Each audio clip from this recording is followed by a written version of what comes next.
Hello बच्चों, कैसे हैं आप? Yes, my name Satya Sanjay known as math वाला इन इंडिया पावर स्टार। आज के इस बैचेज में हम आपको बताने वाले हैं ऊर्जा का कुछ स्रोत, सोर्सेस ऑफ एनर्जी के बारे में हम लोग बात करेंगे। इस सोर्सेस ऑफ एनर्जी में क्या होगा कि हम लोग ऊर्जा के प्रकार के बारे में पढ़ेंगे, प्रकार से संबंधित जो टॉपिक होगा उसके बारे में डिस्कस कर लेंगे।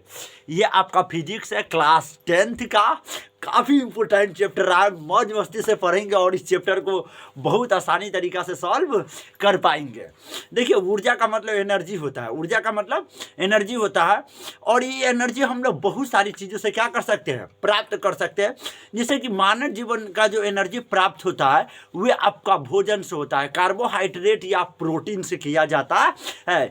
ये सब का यूज करने से हम लोग के पास एक प्रकार के एनर्जी मिलते हैं जिसे हम लोग ऊर्जा कहते हैं। क्या कहते हैं? मतलब शक्ति, पावर जिसको आप कह सकते हैं। देखिए, मैंने डिफाइन जो किया है ये अनवीकरणीय ऊर्जा स्रोत है, non renewable sources of energy. इससे पहले मैंने पढ़ाया था रिन्यूएबल सोर्सेस ऑफ एनर्जी। ये होता क्या है? नवीकरणीय ऊर्जा में क्या होता है, नवीकरणीय ऊर्जा में क्या होता है?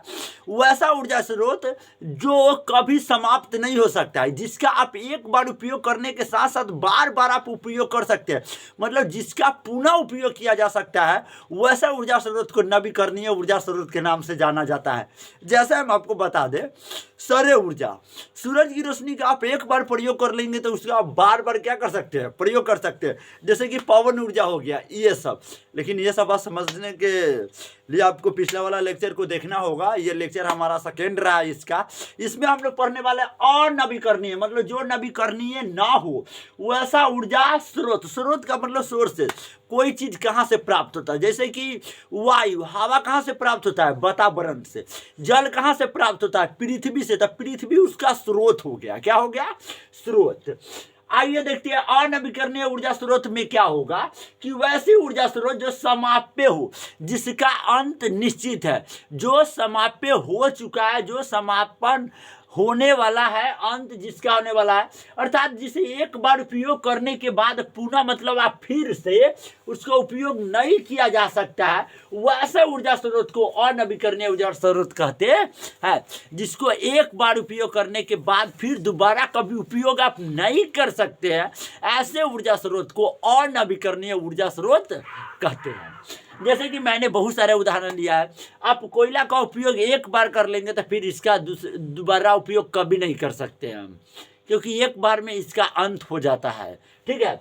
उसके बाद तेल है, प्राकृतिक गैस है, सभी जीवाश्म ईंधन। जीवाश्म ईंधन वैसे ईंधन है, वैसे जलावन को कहा जाता है जो करोड़ों लाखों साल बाद पृथ्वी पर भूकंप आने के बाद पृथ्वी पर के जितना भी लकड़ी होते हैं या कोई पदार्थ या वस्तु होते हैं वह पृथ्वी के अंदर दब जाते हैं। लाखों करोड़ों साल बाद वे पेट्रोल डीजल बनकर बाहर निकलते हैं, कोयला बनकर निकलते हैं। ऐसे ईंधन को हम लोग जीवाश्म ईंधन कहते हैं।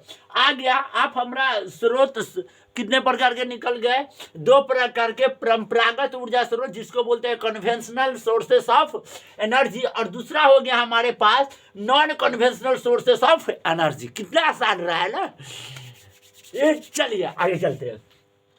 परंपरागत ऊर्जा स्रोत में क्या होगा गाइस? वो ऐसा ऊर्जा स्रोत जिनका उपयोग व्यापक मतलब बड़े पैमाने पर, व्यापक मतलब बड़े पैमाने पर किया जा सकता है तथा आवश्यक ऊर्जा के अधिकांश भाग किए गए आपूर्ति की जाती है, परंपरागत ऊर्जा स्रोत कहलाती है। हम आपको बता दें कि परंपरागत ऊर्जा स्रोत कहने का मतलब जिसका प्रयोग बहुत बड़े पैमाने पर किया जाता है। जैसे कि आप जानते हैं कि द्रव्यमान ऊर्जा का या पवन ऊर्जा का, पवन चक्की का इस्तेमाल बहुत ज़्यादा किया जाता है। जीवाश्म ईंधन लकड़ी उकड़ी का इस्तेमाल पूरी दुनिया में सबसे ज़्यादा की जाती है।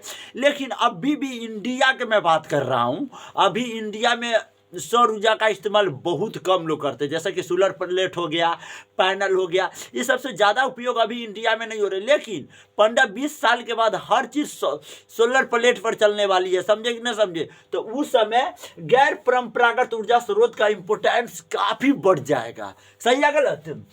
वैसा ऊर्जा स्रोत जिसका उपयोग व्यापक तौर पर नहीं किया जा सकता, अभी व्यापक तौर पर नहीं किया जाता है, लेकिन आने वाले दिन में किया जा सकता है। साथ ही आवश्यक ऊर्जा की आपूर्ति सीमित मात्रा में होती है, इसका यूज ना एक लिमिट में किया जाता है और गैर परंपरागत ऊर्जा स्रोत कहलाते हैं। जैसा कि मैं बोल दूं आपको, सोलर एनर्जी हो गया, ये सूर्य का रोशनी का उपयोग हम लोग अभी बहुत कम कर रहे हैं। तरंग ऊर्जा हो गया, वेव एनर्जी हो गया, महासागरीय तापीय ऊर्जा हो गया, भूतापीय ऊर्जा, नाभिकीय ऊर्जा इत्यादि का प्रयोग हम लोग व्यापक तौर पर नहीं कर सकते, अभी थोड़ा थोड़ा इसके इस्तेमाल में ले रहे हैं। अभी हमको इसकी ज़्यादा आवश्यकता नहीं होती है, इसलिए हम लोग इसका उपयोग एक सीमित मात्रा में करते हैं। ऐसे स्रोत को गैर परंपरागत स्रोत कहते हैं। आई होप ये सारी चीज आपको समझ में आई होगी। मिलते हैं नेक्स्ट क्लास के साथ, एकदम मजे में रहिए, पढ़ते रहिए, मुस्कुराते रहिए और याद रखिए जितना पढ़ाई कीजिएगा ना कि एक दिन सारी चीज आपको कदमों के नीचे हो। बाकी आप तो खुद मोटिवेट रहते हैं, पढ़ते रहिए, मुस्कुराते रहते हैं। जय हिंद।